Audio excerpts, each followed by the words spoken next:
అగ్రరాజ్యం అమెరికాకు అసలైన సినిమా మొదలైందా? దశాబ్దాలుగా మిత్రులుగా ఉన్న గల్ఫ్ దేశాలు ఇప్పుడు ట్రంప్ పై తిరుగుబాటు జెండా ఎగరవేస్తున్నాయా? తాజా పరిణామాలు చూస్తుంటే అవుననే సమాధానం ఇస్తుంది. అమెరికా అధ్యక్షుడు డొనాల్డ్ ట్రంప్ తీరుపై సౌదీ అరేబియా, దుబాయ్ తీవ్ర అసంతృప్తితో ఉన్నాయి.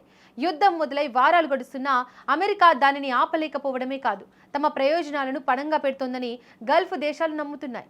ముఖ్యంగా యునైటెడ్ అరబ్ ఎమిరేట్స్ అయితే ఒక అడుగు ముందుకు వేసి మా దేశంలో ఉన్న మీ సైనిక స్థావరాలను మూసివేయండి అంటూ సంచలన డిమాండ్ చేస్తోంది. అసలు అమెరికాపై గల్ఫ్ దేశాలకు ఎందుకు ఇంత కోపం? అమెరికా చేసిన ఆ తప్పేంటి? ప్రస్తుతం గల్ఫ్ దేశాల అసహనానికి ప్రధాన కారణం తమ భద్రత. యుఏఈ లాంటి దేశాలు అమెరికాను తమ రక్షణ కవచంలా భావించాయి. కానీ యుద్ధం తీవ్రమవుతున్న వేళ తమ నగరాలను, పౌరులను కాపాడడంలో అమెరికా ఘోరంగా విఫలమైందని యుఏఈ బహిరంగంగానే ఆరోపిస్తోంది. మేము మీకు భూమి ఇచ్చాం, సహకారం అందించాం, కానీ మాపై దాడులు జరుగుతుంటే మీరు ఏం చేస్తున్నారు అన్నదే వారి ప్రశ్న. అందుకే తమ భూభాగంలో ఉన్న అమెరికా సైనిక స్థావరాలను వెంటనే ఖాళీ చేయాలని యుఏఈ డిమాండ్ చేస్తోంది. ఇది అమెరికాకు కోలుకోలేని దెబ్బ. ఎందుకంటే మధ్య ప్రాచ్యంలో అమెరికా పట్టు కోల్పోతే అది రష్యా, చైనాలకు రెడ్ కార్పెట్ వేసినట్టే అవుతుంది. మరోవైపు సౌదీ అరేబియా కూడా ట్రంప్ తీరుపై గుర్రుగా ఉంది.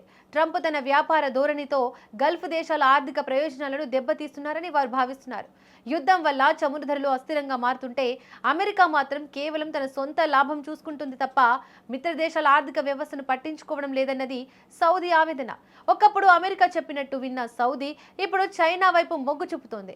అమెరికాకు షాక్ ఇస్తూ చమురు వ్యాపారంలో డాలర్ ప్రాధాన్యతను తగ్గించే దిశగా సౌదీ అడుగులు వేస్తోంది. ట్రంప్ అహంకారం గల్ఫ్ నేతలకు చిరాకు తెప్పిస్తోంది. యుద్ధం ముగింపుపై స్పష్టత లేకపోవడం వారిని మరింత ఆగ్రహానికి గురిచేస్తోంది. అసలు గల్ఫ్ దేశాలకు అమెరికా చేసిందేంటి?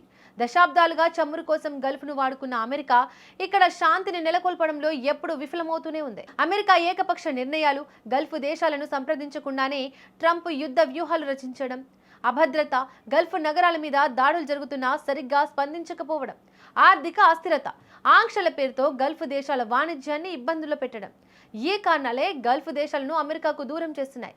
సో చూసారుగా, గల్ఫ్ దేశాల తిరుగుబాటు ట్రంప్ సామ్రాజ్యానికి పునాదులు కదిలిస్తోంది. యుఏఈలో సైనిక స్థావరాలు మూతపడితే సౌదీ అమెరికాకు హ్యాండ్ ఇస్తే ప్రపంచవ్యాప్తంగా అమెరికా పవర్ సగానికి సగం పడిపోతుంది. మరి ట్రంప్ ఈ అసంతృప్తిని ఎలా చల్లారుస్తారు? గల్ఫ్ దేశాలు నిజంగానే అమెరికాకు శాశ్వతంగా గుడ్ బై చెబుతాయా అనేది ఇప్పుడు అత్యంత ఆసక్తికరంగా మారింది.